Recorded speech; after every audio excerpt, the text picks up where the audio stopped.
होना चाहिए कि किस नक्षत्र में आपको उसको उपयोग करना है, किस नक्षत्र में उसको आपको काटना है, और वह कौन सा समय होगा जिस समय आपको उसको खाना है, और उसके बाद उसके किस फॉर्म को खाना है, उसको आपको मतलब लिक्विड फॉर्म में खाना है, सॉलिड फॉर्म में खाना है, कैसे खाना है ना? और ये सिर्फ यही नहीं है कि आपको उसे कब खाना है, आपको ये भी पता मतलब कब निकालना है, कितने टेम्परेचर पे उसका घर्षण होना चाहिए, कौन सी खरल उपयोग होनी चाहिए, किस नक्षत्र में उसका मिश्रण होना चाहिए, ये सारी चीजें पूर्व निर्धारित है। तो ये इतना आसान नहीं है, इसीलिए लोगों ने इसको अडॉप्ट करना ही बंद कर दिया। क्यों? क्योंकि किसी-किसी चीज़ों के लिए ना जानकारी चाहिए, और मनुष्य आलस्य में बहुत ज़्यादा भरा हुआ रहता है कि नहीं, मुझे एक सीमा से ज़्यादा, अब इससे ज़्यादा मैं मेहनत नहीं कर सकता हूँ। तो यह एक मूल कारण है जिस वजह से आयुर्वेद की कमी आई जीवन में। लोग आयुर्वेद को नहीं मान रहे थे।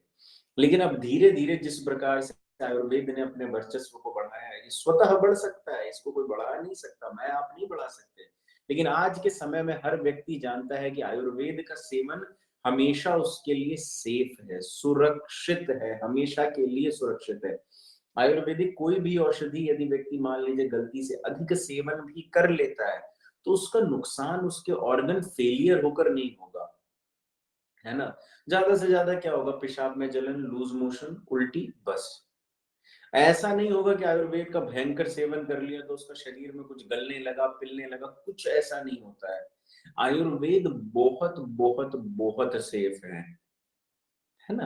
तो इतनी सेफ्टी है जिस आयुर्वेद के साथ, आज हम इसको पूरा समझेंगे कि कैसे-कैसे, क्या-क्या होता है इसमें, ठीक है ना?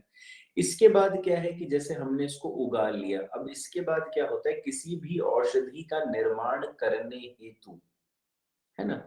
एक कंपोजिशन की आवश्यकता होती है। मान लीजिए कि मैंने सारे नियम पालन कर लिए, एक आयुर्वेदिक औषधि मैंने तैयार कर ली, जिसका नाम है अश्वगंधा।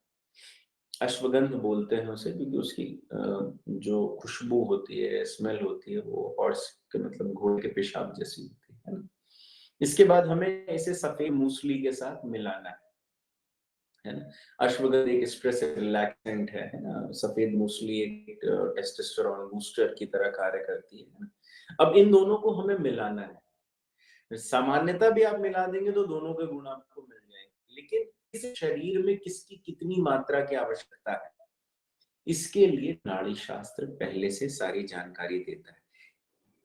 एक आयुर्वेदाचार्य जो होता था, उसको ज्योतिष भी आती थी, उसको आयुर्वेद की भी पूर्ण जानकारी थी, उसको योग की भी पूर्ण जानकारी थी, तभी वह आयुर्वेद में परिपक्व हो पाता था। क्यों? क्योंकि जरूरी नहीं है कि मतलब नाड़ी शास्त्र तो एक बहुत छोटा सा पार्ट है ना? एक आयुर्वेदिक जो जानकार होता था, वह किसी भी प्रकार से शरीर की हर एक स्थिति को देखता हुआ, प्लैनेट्स की स्थिति को देखता हुआ भी औषधियां देता था अपने जो पेशेंट है, जो व्यक्ति उसके समक्ष आता था, है ना? और पहले थोड़ा-सा सिस्टम अलग रहता है, औषधियों के बदले व्यक्ति कुछ भी दे देता था, मतलब सब कुछ मुद्राओं में ही होना ज़रूरी नहीं था, है ना? तो वो व्यक्ति उसी अनुसार औषधि देता था। क्यों? अभी हम धीरे-धीरे जब आगे बढ़ेंगे ना, हम आयुर्वेद और ग्रह पे आएँगे, तब मैं आपको समझाऊँगा ग्रह और आयुर्वेद में क्या समानताएँ हैं। कई बार क्यों कोई औषधि, कोई स्पेसिफिक औषधि शरीर पे कार्य नहीं कर रही है ना? तो बहुत सारी चर्चा है जो आज हम करेंगे, मैंने लिख कर रखा हुआ है इसीलिए कि कोई भी चीज़ मिस ना हो, है ना? तो कंपोजिशन कैसे होता है, कैसे नहीं होता है, इस चीज़ के लिए बहुत सारी पुस्तकें हैं जिसमें भाव प्रकाश, सुश्रुत संहिता, अष्टांग हृदयम, चरक संहिता, है ना?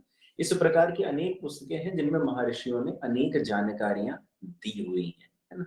कंपोजिशन के विषय में नहीं, औषधियों के विषय में, और अनेक पुस्तकें ऐसी हैं जिसमें आयुर्वेद के विषय में जानकारी है, और बहुत से ऐसे विद्वान हुए जिन्होंने और ज्यादा शोध किया, मतलब उन्हीं चीजों का शोध किया जो पहले से उपलब्ध है, उन्हीं को और विस्तृत जानकारी दी। प्रकृति में जो उपलब्ध है उसी के ऊपर शोध ज्यादातर होता है, उससे बाहर जाके बहुत कम ही शोध होते हैं ना, है ना? जो वेद में पूर्व में दिया हुआ है, उपनिषद में दिया हुआ है, अधिकतर शोध उसी के आसपास घूम फिर के रहते हैं, नाम उसमें अब किसी का भी आ जाए, है ना?